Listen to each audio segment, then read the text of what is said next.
قربانی کا مہینہ جیسے ہی شروع ہوتا ہے، اور قربانی کا مہینہ کون سا ہے؟ ذی الحجہ کا مہینہ، جو کہ آج یعنی 19 تاریخ کو مغرب کی نماز جیسے ہی ہم لوگ پڑھ لیں گے نا، تو مغرب کا ٹائم شروع ہوتے ہی ذی الحجہ کا مہینہ شروع ہو جائے گا۔ تو وہ لوگ جو قربانی کرنے کا ارادہ رکھتے ہیں اور جو لوگ قربانی کرنے اس سال جا رہے ہیں، ان کے لیے مستحب ہے کہ وہ ذی الحجہ کا چاند ہونے سے پہلے پہلے بال اور ناخن کاٹ لیں، کیونکہ مستحب ہے ان لوگوں کے لیے جو قربانی کریں گے کہ چاند ہونے کے بعد وہ قربانی کرنے تک بال اور ناخن نہ کاٹیں۔ یہ مستحب ہے۔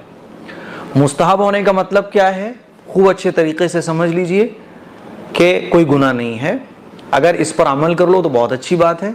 اور بائی چانس اگر آپ عمل نہیں کر پاتے ہو یا جان بوجھ کے بھی اس پر عمل نہیں کرتے ہو تو قربانی میں آپ کو کوئی فرق نہیں پڑے گا۔ ہاں، بہتر یہ ہے آپ کا ثواب بڑھ جائے گا،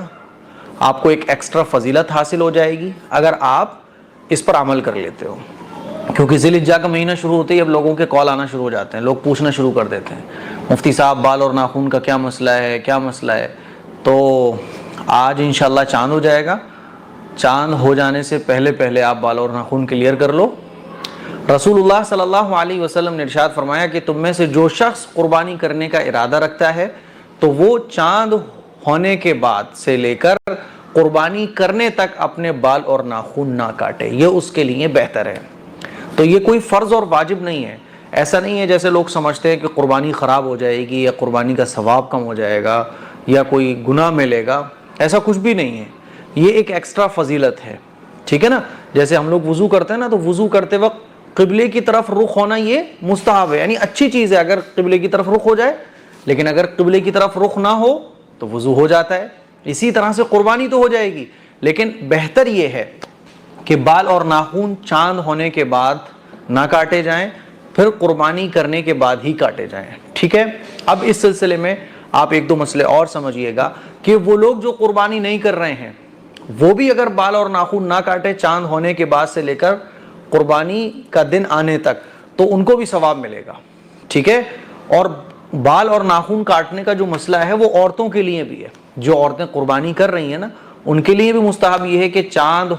ہو جائے تو پھر بال اور ناخن نہ کاٹیں، پھر اپنی قربانی ہو جانے کے بعد ہی بال اور ناخن کاٹیں، ٹھیک ہے؟ تو مجھے امید ہے یہ مسئلہ آپ لوگوں کو اچھے طریقے سے سمجھ آ گیا ہوگا۔ اس کو شیئر کریں، دوسروں تک پہنچائیں، اپنے سوشل پلیٹ فارم پر شیئر کریں، واٹس ایپ اسٹیٹس پر لگائیں، گھر پہ سب کو دکھائیں تاکہ یہ مسئلہ آپ کو کلیئر ہو جائے۔ ایک ضروری مسئلہ اور کہ قربانی کے ذی الحجہ کا چاند ہو جانے سے لے کر قربانی کرنے تک بال اور ناخن نہ کاٹنا یہ مستحب ہے، ٹھیک ہے؟ لیکن اگر کسی کے شرمگاہ کے بال 40 دن سے زیادہ ہو گئے ہیں، ٹھیک ہے، ناخن 40 دن سے زیادہ ہو گئے ہیں، کیونکہ آپ لوگوں کو پتہ ہے نا کہ اگر